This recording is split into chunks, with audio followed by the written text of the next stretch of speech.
Blog Talk Radio.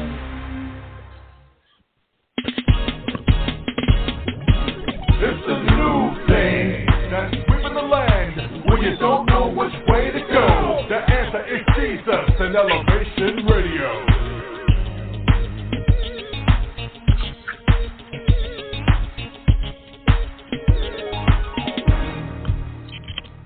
God bless you. This is Elevation Radio 1, and I'm your host, Pastor Steve, the Music Man Turner, and we thank you for taking the journey with us.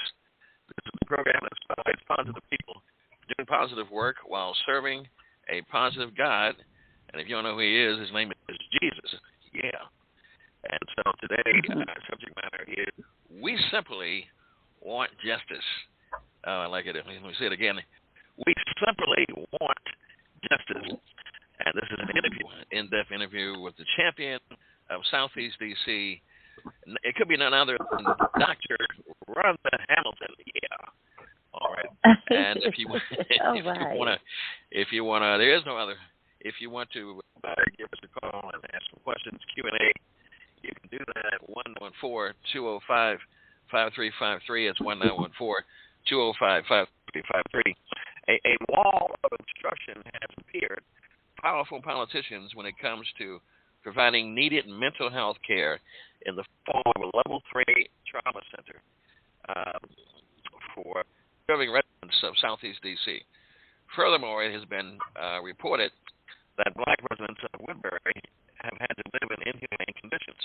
Into the fray comes a superhero, Dr. Rhonda Hamilton, CEO of Healthy D.C., a nonprofit organization fearlessly challenging political powers that be in D.C.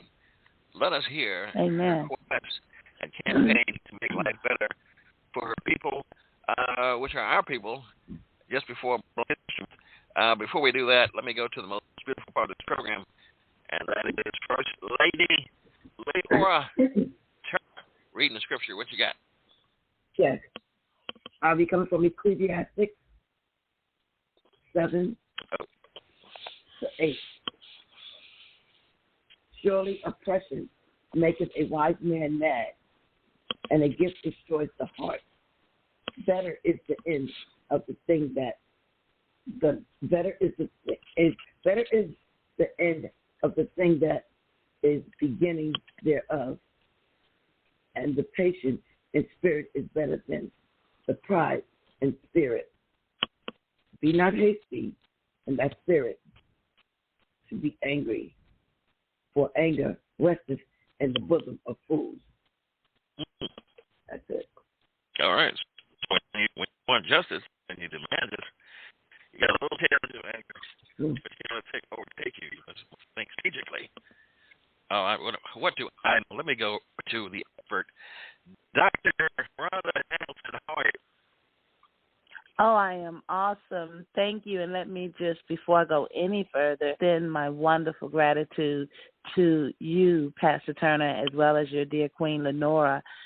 Those are some beautiful words echoed. Let's channel our emotions. Let's get something done. Let's not just get angry and waste all this wonderful energy. So thank you for that message. So who is Dr. Rhonda Hamilton? Well, who is Dr. Rhonda Hamilton? Well, I'll tell you today, Dr. Rhonda Hamilton is a dear God-fearing woman who is grieving the beautiful memory and legacy of her dear mother, who is at the heart of all of the work that we do. My dear Queen Regina Fleming, we just buried her and celebrated her life all in one swoop just this past Monday. So when I tell you I'm honored to be back before you and your listeners, I totally love and support, and I thank you. But Dr. Rhonda Hamilton is a crusader. She is a fighter for all things right in terms of our people, and when there are human rights that are in violation, and when there are mental health exposures that are not being addressed in community and social matters that are falling prey to the injustices and the inequities that we watch our dear George Floyd and other members in our marginalized communities fall prey to, we must recognize, call it out, and we must hold the fort until they come, because they wait us out, my dear beautiful Pastor Turner and Queen Turner. They wait us out because they know we're not educated. They know that our resources are slim, and they don't anticipate that we're educated enough to be able to know better and to care. And that's why it's so important that the work that you guys are doing to allow your platform to be used so that our message can further reach our listeners. There's power in numbers, and when we go quiet and we get disconnected, it's a shameful thing for our government, our elected officials, and just for humanity that could just turn a deaf ear to people living in such squalor as they were, and people making money at their demise. Thank you, Pastor Turner, for the opportunity to shed light on this, because we had an entire city of D.C. agencies turn their head and act as if the systems were working. And what I'd like to point out is that we got on the property in Southeast D.C., Woodberry Village in Ward 8. We got to the property in February 2021. These families had been advocating and calling on these agencies almost a year prior to us getting there and complaining about some of the same things. So this has been going on for some time, and it's dangerous to realize that there's an entire faction of agencies or cities within a city that could ignore these people's plight. Let's see, how many people are we talking about? Oh my goodness, that's a great question. I walked that property just a couple of nights before last, because we were getting them ready for Council Member at-large Robert White's visit. Funny story. I'm going to answer your question in a long route if you'll allow me to. Council Member at-large Robert White is running for mayor, and they don't care until they're made to care. I just have to say that. I can appreciate that Council Member at-large Robert White, his office, when no one else would stand up and look into the matter further, his office did put pressure on DCRA. They had been attempting to do what all of them are doing, which is making the decisions from behind the desk or on the Zoom. And a year later, we finally convinced them. We couldn't get them to do a press conference because, of course, they're always thinking about the politics first. And we had to press the issue that human rights were being violated, along with the fact that the D.C. Tenant Bill of Rights had been violated. So we had to keep pressing down on that, and the reality that these tenants still present day were using plug-up heaters. And if we had the proper oversight and the proper transparency in regards to what we on the ground asked for over a year ago, which was the receivership, the removal of this slumlord behavior, so that our people wouldn't have to further be subjected to it. And here we are a year later, and finally, and I don't know what it has to do, if it, you tell me, I don't know what it has to do with him running for office, but he decided to come out and step up and stand with the tenants and make it known that that project is a travesty, and they apologize repeatedly. But what do apologies mean when people are still cold and there's been no restitution? So what are some of the things that they're dealing with? Well, I like that question, and to go back, there's at least 200 units on that property. At last count, there were at least 15 buildings that were occupied. Because this has been an ongoing renovation situation or project, part of the challenge has been trying to follow and stay on top of where the advancements are or where the new situations exist. What I can tell you is that when we came to property in February 2021, we found seniors living on the third floor with no proper heat. And what I mean by proper heat, the furnace or the actual unit themselves were broken. They were issued these plug-in units that you have to sit directly in front of. And obviously with the latest fires in New York and you already know the dangers of that. And so we're just trying to understand how can they be using these alternative heat sources after a year of supposedly renovating and moving them around in a pandemic to upgrade their units. So, again, no oversight. They've been collecting regular rents.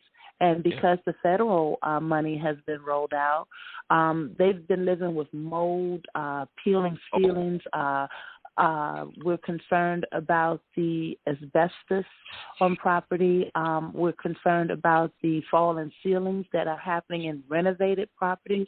And, again, that speaks to the lack of proper workmanship or the craftsmanship and the lack of oversight. And at the core of this is that the systems that should be in place is that the Office of Attorney General, who's very much aware of this and has been for quite some time prior to us getting involved, I want to be clear, if they had to come in and enforce the law, because the D.C. Tenants Act is very clear, there was no enforcement of the law here.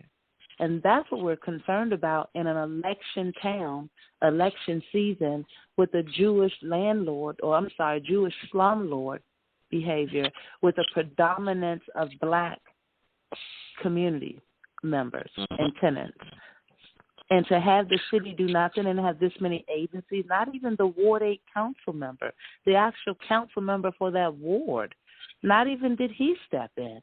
And many of them have been sending him what they call DM on social media because many of their children went to school with him.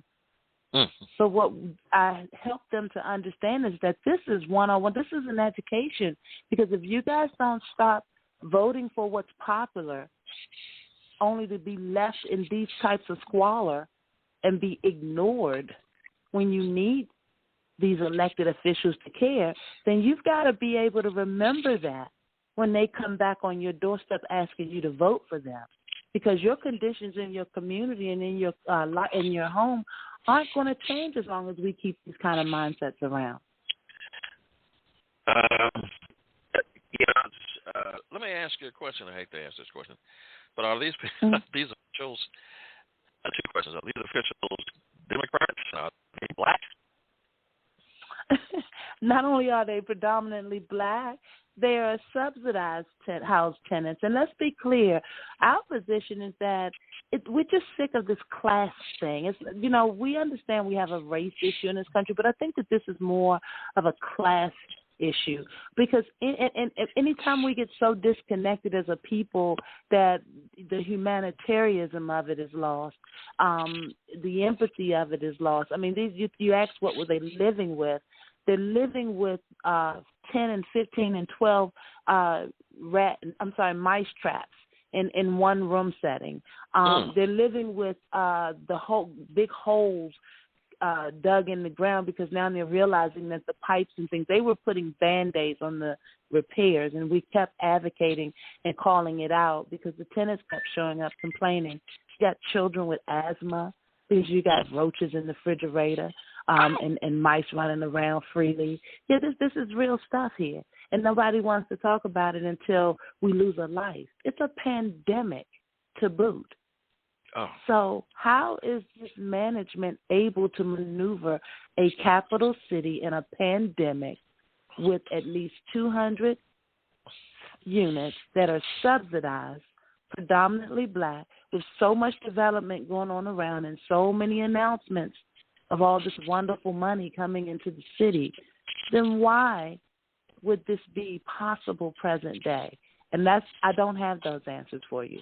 But we're not going to leave from the table until we can understand better for them and until we can hold the city and the entire system that failed these families.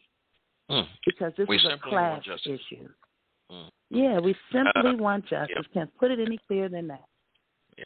And so the media bring attention to these and ask tough questions of these officials? Oh, boy. You would think that human rights violations, folks living in mold and squalor and children, regardless of the color of their skin, you'd think that the media would come running. I think that I can count on my hands maybe 2, if not 3 stories or narratives that were written around this. And I'll give you 2 subtitles just to give you an idea of what that looked like for the last year. I believe DCist wrote an article, and the editor was contacted, I'm told, to make sure that a particular party in the story didn't fare a certain way.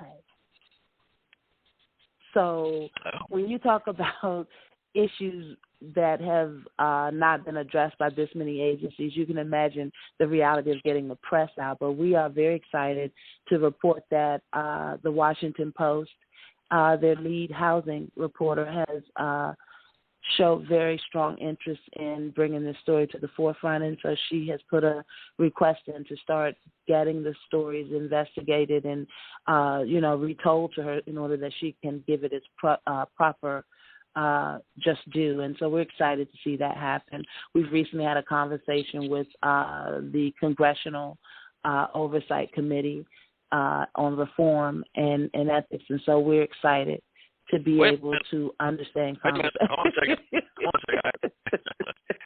You've gone. Did I slip that in there? You've gone beyond your britches. You always say, how dare you go to Congress? How about that? Who do you think is? Yeah. Well, taxation without representation, leaves you befuddled when you got families in a predominance of race of communities that are living and dealing with situations. Look, we're mental health advocates, and we are sick and tired of being told that, hey, we're living in a state of emergency, the bridge is getting prettier, the buildings are getting taller, and our people are further disintegrating and self-medicating. And we're just trying to say, hey, what do you do? Who do you go to when the entire system fails and ignores you? And then you have the audacity to be in an election list staring down the barrel of the same gun. They got you here, but we living in a state of emergency. It is time out for suffering of the lower income or the lesser amongst us. Isn't it supposed to be the least amongst us is supposed to be the greatest amongst us, or at least treated as such? Oh, hold on a second, Dr. Hamilton. That is, that's the Bible. Okay, so people are making money. They serve in I'm sorry. I just assumed humanity. Yeah, and so they don't care about you. Yeah. Matter of fact, this is a corporately concerted conspiracy designed to basically desecrate the black community. Because we got one over here. His name is Baby Scott, who's one of the most arrogant, insignificantly incomprehensible so-called mayors we've ever had. He, when we've lost grandmothers in churches, who got stabbed, we've lost 13-year-olds by Burger King in the county. We have lost, let me see here, DPW. We're putting his kids in, and in the broad daylight, he's actually shot in front of his kids. We've got a manager who's coming off from work on a busy street. He finally gets into his car. A truck rolls past him, and by the time he's getting his foot off the brake, the passenger, or they back up and they jump out, grab his door, open it up, and shoot him 3 times. What is all that about? Well, we're dealing with the same thing down here, and I don't understand it. And this is why I say class, not necessarily just race, because when you look at the reality of our elected officials present day, many of them look like us. And the arrogance and the dismissiveness and the unaccountability, you can't keep saying black, white when the folks in there making the decisions look like you and I, and they're not doing any better or any different, and we're living in worse conditions. Like I said, they keep telling us we're living in a state of emergency, but where's the political will to get us out of it? Where are the appropriations, the decision makings? Where's the reconnection with those of us on the ground that are actually able to help spearhead a lot of the impact that's needed to help change these communities and these mindsets? And the truth of the matter is, like you said, Pastor Turner, like you alluded to, I should say, systemically, there is no moral compass, really. There's no moral compass. It's a design. I'm sorry. I want to get paid, and I will get paid. Matter of fact, these jumpers down here, Dr. Hamilton, they should be paid on performance, which means they would probably get a dollar. Oh, God. But they're actually able to vote themselves pay raises. They just got one here in January. his attorney, it's a mess. who was able to go out shopping 108 days and take trips and all that, and to be accused of allegations of murder and getting real estate all the way down in Florida, and somehow the person who buys the real estate in 6 days is a Baltimore County resident, and her husband works for the city. Isn't that amazing? Well, it's interesting. I'll tell you, that's the word that comes to mind. But nonetheless, I just think that the reality is that we've got to just be careful. We simply want justice. We simply want to be able to balance the scale a little better and not always be under the gun when we are trying to point out that there is a grave injustice, and folks realize it. I just wish we didn't have to fight so hard to get them to be accountable for it. And I just want to say to you that I've appreciated being able to come to your platform. The work that we're doing on the community level is just really helping to double down and highlight the fact that we are spearheading the deliverance of a capital city emergency. And I want to clarify, level 2 trauma and wellness standalone center in the district, because one of the things we realize is that as a nonprofit agency that's advocating to address the inequalities in the standard of living around the mental health and the trauma inducement that we understand exists, we know that it's going to take cycles for us to get to a point of where we can really see tremendous levels of impact. But one of the dangerous things that we can't do in a gentrification period, our organization feels, we can't not be visible. We can't not illuminate the cries of our community members that are pointing out and saying, hey, this is our reality. We've got to come back and help to make our issues and keep our issues at the forefront as these dollars keep getting thrown around in our community and as these injustices keep happening. We have to keep speaking up so that they understand that we're not going to go away. And we stand on some pretty strong shoulders, our forefathers and our dear ancestors, and your beautiful aunt, dear Queen Lenore Fanny Heimer. I just want you to know that we are honored to continue working for our people because it's needed. I would say that I would put my wife and my 7-year-old daughter actually in City Hall. They could run it better. Yeah, I believe so. I don't know what it's going to take us a few cycles, because when we look around, even though we're attacking and pointing out and calling out, it makes for a very interesting conversation for what's left or who's left. But the truth of the matter is we just have to stay at the table and keep fighting and keep speaking up, because when the dust settles, there's going to be a landscape that we won't recognize because our issues won't be able to be addressed because they'll just brush us aside. And so that's why we're out here fighting. Yes, I'm Dr. Rhonda Hamilton. HealthyDCandme.org is our website. Spell the word "and" out. CapitalCityEmergency.org is our mission. And I look forward to being able to come back, if you would allow me, to reveal a little more about the Trauma Center work. And we've got some wonderful architectural designs that are getting ready to be released. And we've got a wonderful project, yes, with our co-activists here in the Baltimore area. So I want to be able to... Wait a minute, name some of these co-activists, because I want to figure out. Oh, you want to put me on the spot. Well, Dr. Frederick Newsom is wonderfully committed to bringing us all together from the D.C. area, because we're fighting for the same causes, and we want to see the same for all our people. Dr. Newsom, how about that? I'm honored as well to even utter that. And then, of course, you, my dear Pastor King Turner and Queen Lenore, we're appreciative to invite you all back to the table, because your platform is so important to getting the message out. And we want to show folks that it's just geography in terms of the locations. When the situations are the same and resemble the same outcomes, we must come together as a people so that we can put a stop to it. Also, we've got our dear Pastor John Young with the Maranatha Kingdom. And then we also have Miss Lulika Bazemore and Mr. Kenny Bazemore, who we're excited to get back to working with. Bazemore. Wow.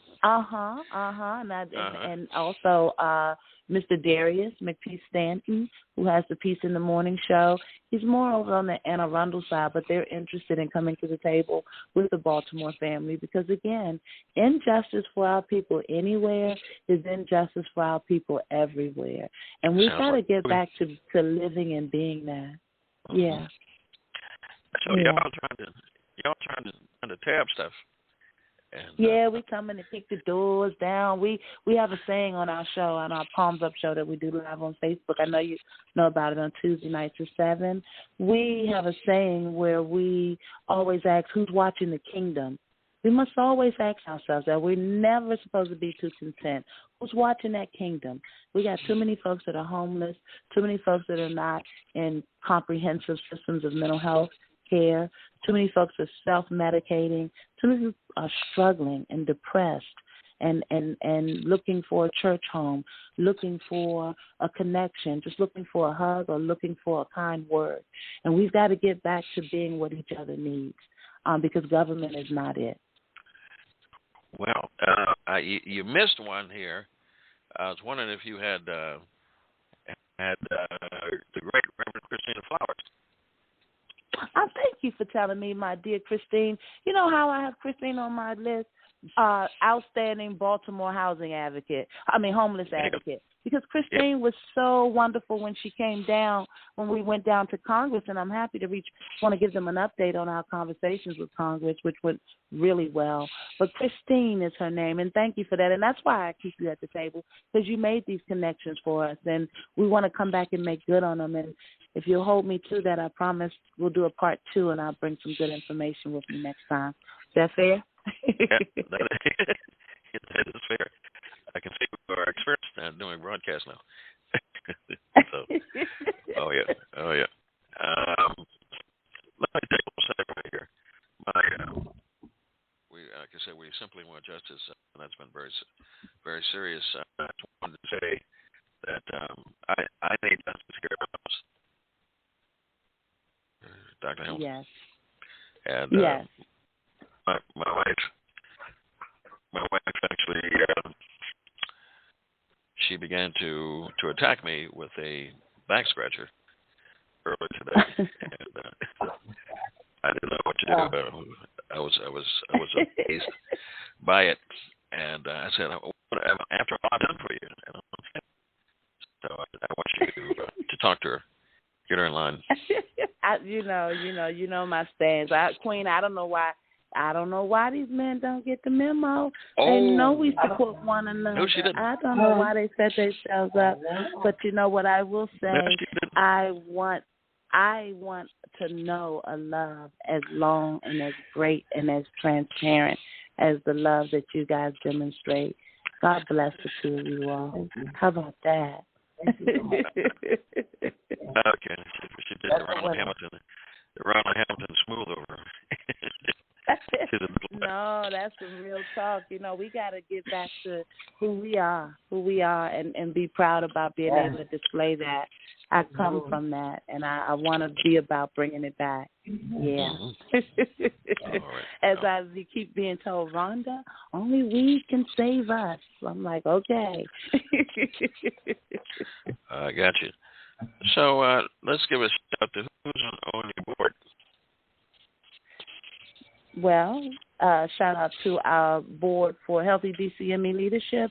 Mr. Fred Hill comes to mind, who is always dropping whatever and comes running.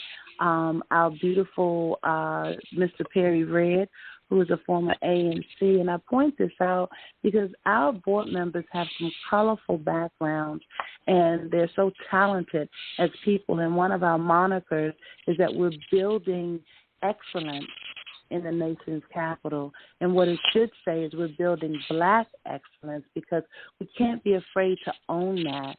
Many of us have stories, and there's a reason why we would stand with a trauma center mission, because many of our families have endured. And we've got to be that beacon for other families to come through. So I'm excited. Our board is very strong, healthydcandme.org. I won't do them justice in this short period of time, but I invite you to check the website out, go to our About Us page. They are very talented. I'm very humbled to have them. And the fact that they trust me to spearhead such a mission at such a time is just so overwhelmingly humbling. Okay. Yeah.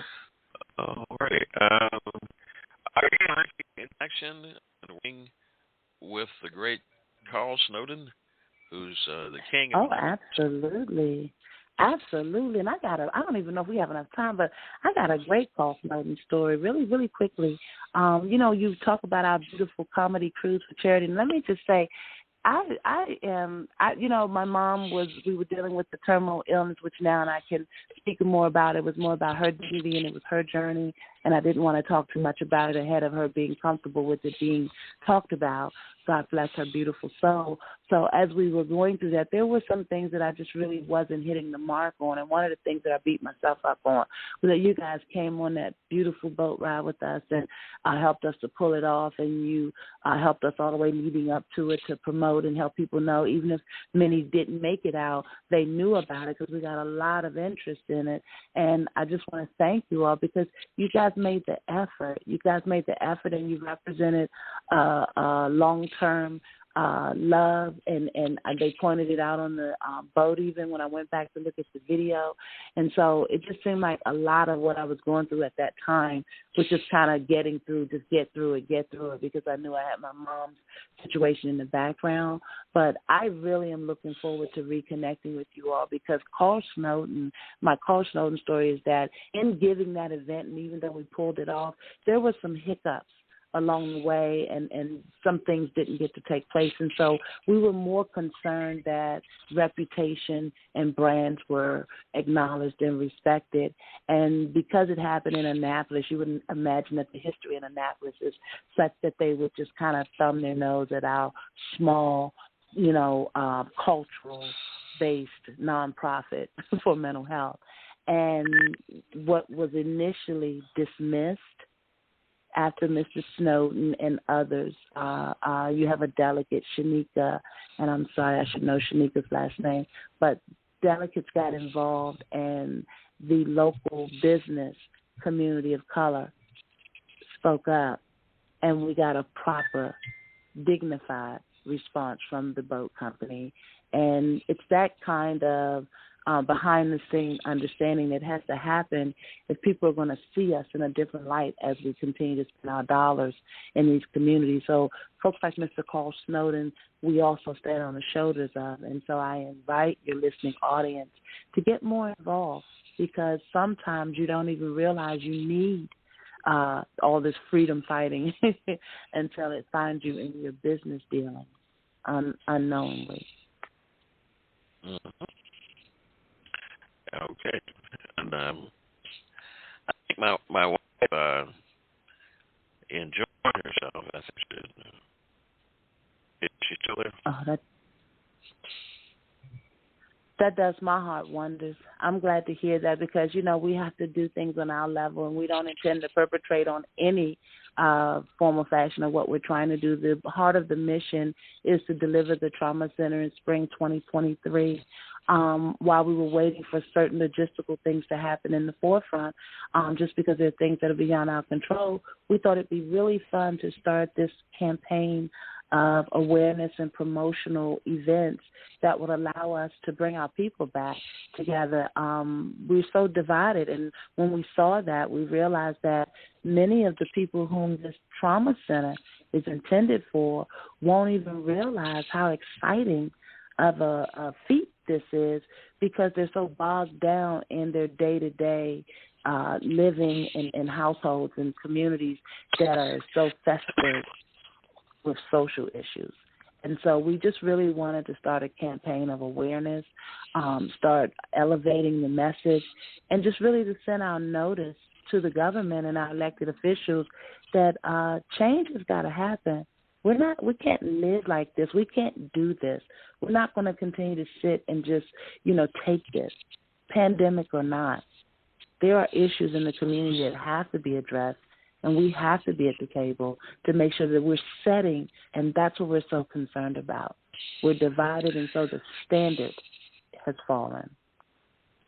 Well, I heard when you finally get to the table, you've got aggressive, and you've got to do your research, and you got to also have no fear in calling it out. You want your demand, and so that's the key. Because I've been to the table with the general manager of Club when they had Sam's Club at Covington, and we had a meeting with the Board of Estimates.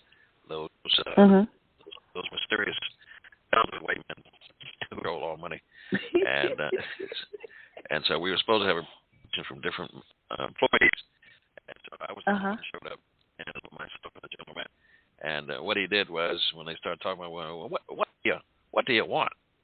The only thing he just said, what do you want, boy?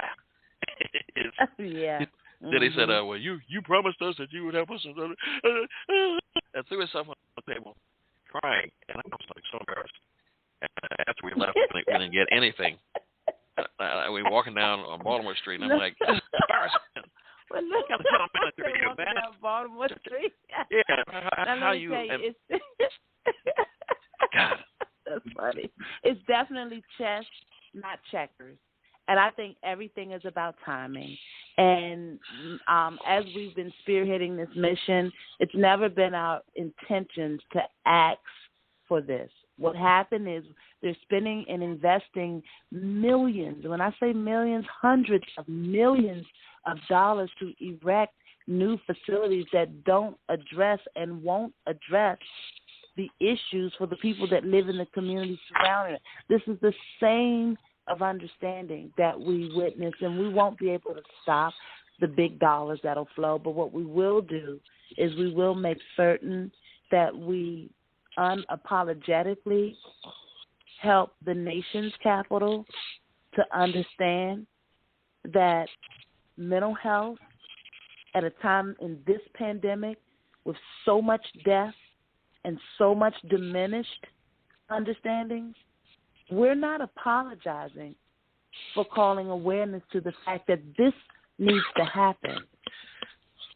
And again, the concern is that the elected officials that look like you and I make our work so much harder because it's as if they have their finger on the pulse of what our community needs. And that couldn't be further from the truth. Can I say this? This has been my experience that when the European wants something done, designate a blackface to upset, fire, and destroy the black community. So they can say, well, black, so you can't be racist because, Yeah, well, I mean, we all know, but if we don't know, we should know by now the understandings of Willie Lynch. We all know what it means to operate in colonial mindsets and understandings and approaches, and we all understand the terminology of the Uncle Sams and the Orals. And despite all of that, history has taught us, our history has taught us that we are resilient and we are intelligent enough to navigate that and still help them to understand that which is good in us. And that's the faction that I represent. I'm not interested in losing a lot of sleep or doing a lot of battling with folks about why this should be in place. We're going to meet you at the table that's talking about when this will be in place and let you figure out how we got here. Because, we're not slow either. We've paid attention. We've watched you adjust the rates to make your things happen, but run the black medical community away. We've watched you, cut corners to get things done and tell us we don't have the statistical data to have the appropriate center, but stack them all west of the river. So we're just simply going to turn the mirror and ask them to help us to understand why we don't see what we actually see. See, timing is everything, and we're in a pandemic, and we're dying, and D.C. is about to get the largest influx, I understand, of federal funding. So there are conversations that we've been too silent about, and our history has taught us that we have no business being silent.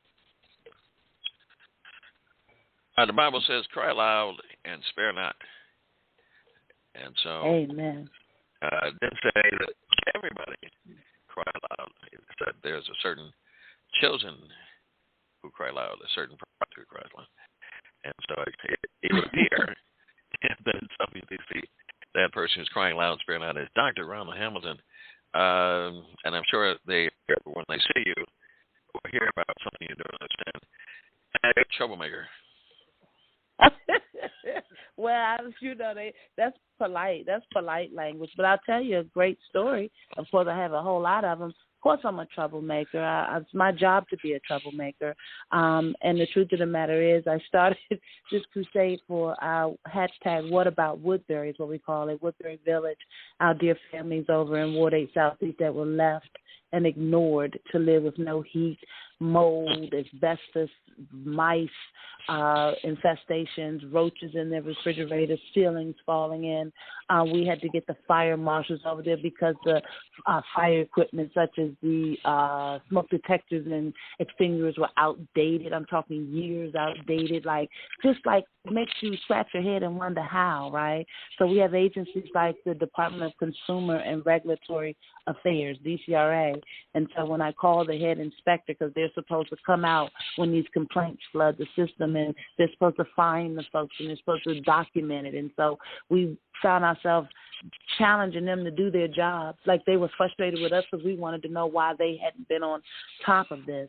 And the lead inspector, when I first started advocating in this situation, he would have emails going back to the top brass that would say, it's that loudmouth advocate who keeps throwing DCRA under the bus, who wants to understand the infractions report and blah, blah, blah. And, so they would be very, dismissive and very name-calling, so to speak, to intimidate me and let me know I was a pain in the butt. Well, needless to say that he's on my redown now. Because I didn't stop, and I lived up to every part of being that loudmouth. And I'm happy to report that he wished me happy Thanksgiving, Merry Christmas, Happy New Year's, and all of that kind of good stuff. Because, an odd thing happens when you're constantly in touch with folks about people's human rights, about the humanity of things, and you're a lead inspector. At some point, getting these calls and understanding the gravity of the situation, and then the holidays hit, and then you're on someone's text chain, and then it's just a natural thing to do, is that this person becomes personable to you. And that's all we're saying to this city. If you come out and see what we're seeing, you'll care enough so that I don't have to be so loud. But I'm only this loud because you keep turning a deaf ear to the rights of these people. Well, here's another question I would like to ask. Churches you got over there? You know what? You always find a way to hold you, Pastor Turner. Let me tell you this. I'm just trying to say. Let me tell you this. I don't have time to count and look for them because I got tired of calling for them. But what I will say, to be transparent, just so you'll know, we understand that this very Attorney General's office that would not call out this property manager in the Woodberry situation has the audacity to be touting these media stories, and he's touting them, he's feeding them this language, but he's this Attorney General. He's quoted as saying he's going to no slumlords in D.C., and he's coming to the defense of all D.C. citizens that find themselves in these situations. And in one of those understandings, or in that pathway, was the the Church of our dear Walter Fauntleroy, and New Bethel was a church. Yeah, they got cited. They have a housing community of about 70 or so families, and they were cited. And so, of course, they are in another part of town. So they were, inclined to understand that this particular Attorney General was helping to cite their property because of the value and, the real estate of it all.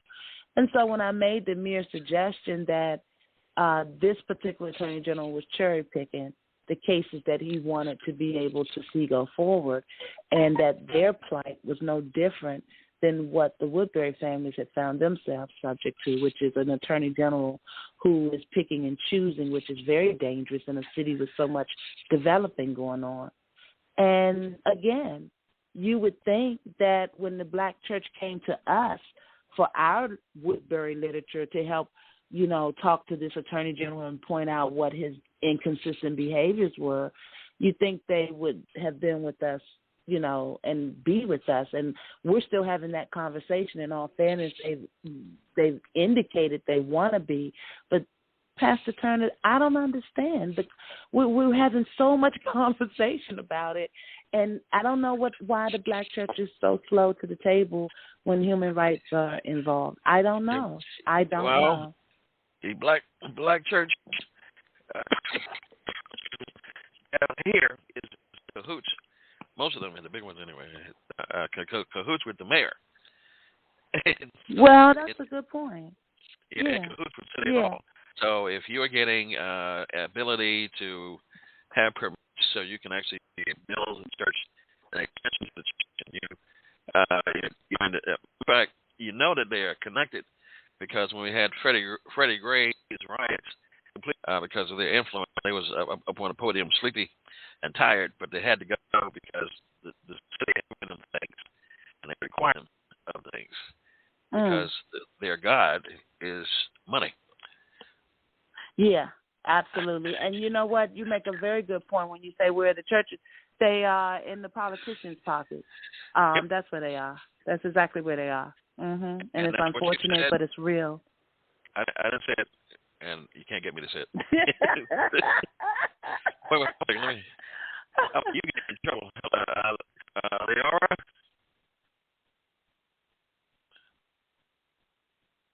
Here's my wife. Dear Queen. Leora, what is your opinion of all this information? Well, here it comes. One thing I have to say, I'm in agreement with it all. Make a long story short. Okay. Amen. All right, so you are on the side of the residents of Woodberry and the Southeast D.C. who's doing justice. That's what you're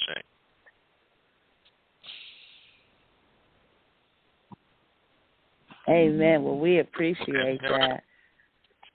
All right. She's hard complete. Okay.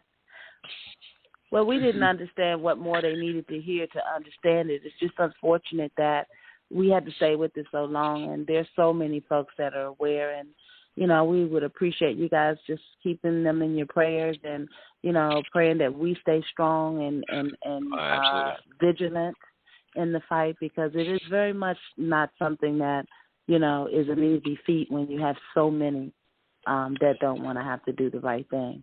And you're right, money is their God. Have you considered going to the United Nations? That's a great. You know what? Since D.C. is a human rights city, I should. You know what? I had not. I'll be very honest with you. I had not. But we need to package it for that. I'm going to make a note of that. Yeah. See, that's why we love our wisdom and our leadership at the table. Yes, sir. We will package it for them. Take them down. Yes. I love that. They sure do wear that banner of being yes, I will definitely make a note of that, Pastor Turner. I'll tell you what, by the next time we speak, I'll have an update on that, because it's our intentions to shame our dear city so that they won't dare pull this nonsense again. We want to make it so that what the Attorney General is actually purporting is actually the case, that you wouldn't dare try to treat a community of low-income families this way and not on the federal dollar and shame us when we don't even have representation and can't even get it.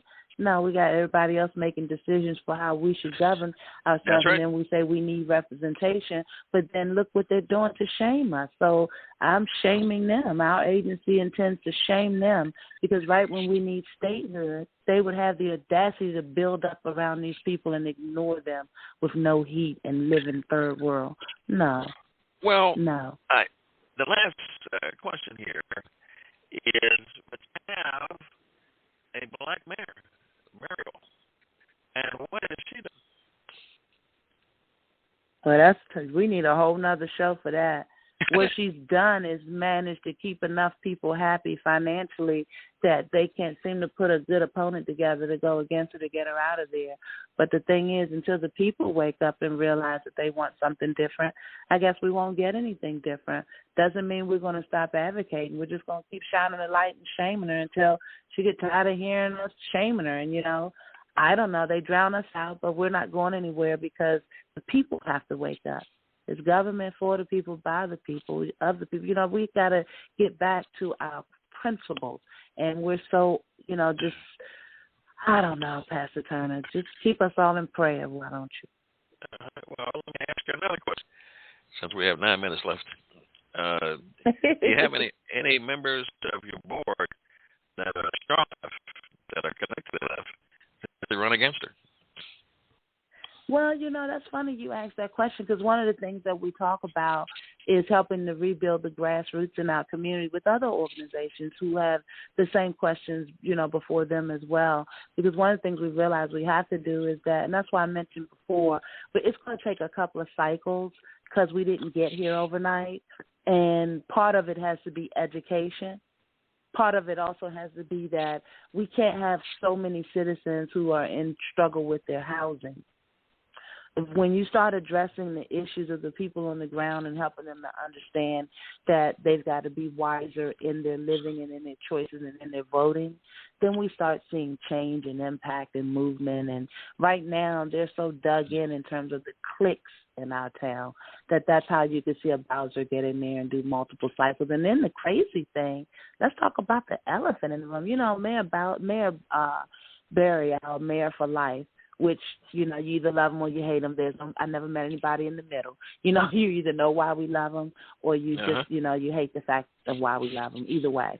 But the truth of the matter is that what we're seeing happen because of this string of bad leadership that's been stuck in our offices, now you're seeing these criminals, these folks who served and were found criminally to be in violation while in office. Now they have the audacity to have served their time and come back and decide they want to run again. And I guess they're trying to pull the Mayor Barry factor, you know? I'm just like, listen, everybody don't get that card. Don't you dare. I don't know, let you go this trouble and have me talking about Councilman Pugh. How dare you? I didn't say any names. There you go, Pastor Turner. I was just saying, everybody trying to pull a Barry. It's a timing thing.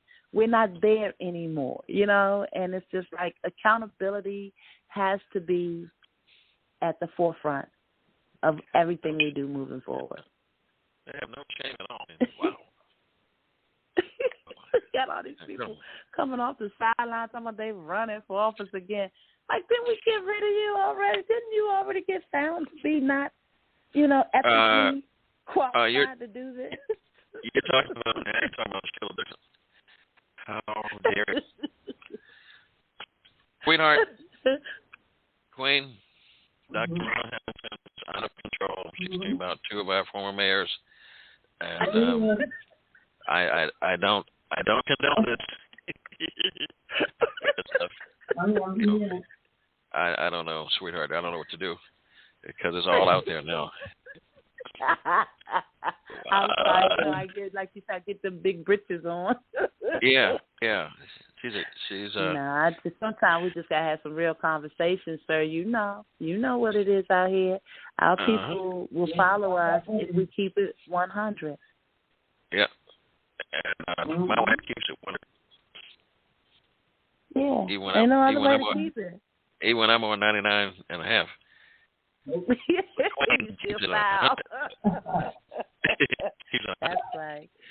That's right. But, you know, one of the things I want to point out, and I just want to be clear, you know, for some people they feel like we're just making noise and we're just continuing to beat a dead horse, and we're not. What we're saying is that we want violations to be called out and to be prosecuted. And when we talk about human rights, and that's, I appreciate you bringing up the United Nations, because D.C. has been so quick to grab all these labels and tags to position itself for this status setting and honor. But, the reality is that they're failing these platforms when they fail our citizens, and we're calling attention to that so our citizens know what standard to hold the city to. And that's what's key. Let me tell you, when you go there to the United Nations, they're not going to be prepared for that because they didn't see that coming. And they're going to hate you more than they hate you now. Well, they don't have to hate me. All they have to do is take care of our citizens, all of them, because there's enough dollars flowing through that city for that to be the case. And like I said, we told them, we in 2019, we invited dear Congresswoman Norton over to, when we saw the writing on the wall then, the mental health services, the drug overdosing, the homelessness, and the fact that the housing situations were so egregious. We wanted to understand from the federal representation side, what's going to happen, who's got their eye on this city, what's going on with the appropriations. We don't have representation for our most vulnerable citizens. Enough is enough. We invited her to Anacostia Park. We delivered our proclamation to her, and we delivered signatures to her to say that these folks over here need help. So they ignored us or used it politically. Uh-huh. No. It's probably a cameo appearance in a photo op. Possibly. Yeah. I heard you coughing, and I'm sorry. I missed your last word. Probably a cameo in a photo op. Yeah, exactly. That's exactly what they do. They only show up for the photo ops. And that's why we figured that the definition of insanity was in full effect. And so we had to do something different, and that's why we're sounding the horn. And that's why we took it upon ourselves to announce and decide to organize and to bring the professional talents together in order that we could show the city exactly what we're talking about, because this is real stuff here, real stuff. The research after research supports that we are a people and a culture that's in need of resourcing, and to consistently have systemic drawbacks and challenges and hindrance, and the guns going off and folks are still dying. And, we've got to be able to stand up for ourselves. We keep sitting around waiting for someone else to save us. That's just not the way it works. We've got to become empowered to stand up for ourselves. I'm so proud of Bowie State University, one of our community partners for the Trauma Center, on Dr. Martin Luther King Jr. Holiday that just passed. Folks lined up at our tables one after the other to sign up for services and resources, and Bowie State stood there with the survey that they created in order that we might be able, I should say that they customized, so that we might be able to have a conversation with the community every time we go to the community, so we can start bringing intentional resources, so we can start being in charge of where our dollars need to be spent. And so we can have those conversations, like you said, when you get down there and they start asking you what you want, we want to answer intentionally. And so I'm proud to have Bowie State at the table with us because they recognize the mission. It's not like having some educated minds to help you. All right. We're serious about this. Mm-hmm. All right, we simply want justice. Interview with the champion of Southeast D.C. It's Dr. Rhonda Hamilton. Is there a contact number for you? There is a contact number. Thanks for asking that. A couple of things. They said I never talk about the Cash App. I never give you guys an opportunity to know that we're taking donations, which we certainly are. My contact number is 240-274-9436. Cash App, quickest way to donate to the cause is Palms Up, the number 4, the hand poem, Palms Up, the number 4, MI is our Cash App. And my email, advocates4mi@gmail.com, advocates, the number 4, mi@gmail.com. Thank you, Pastor and Queen. All right. Well, thank you on this program.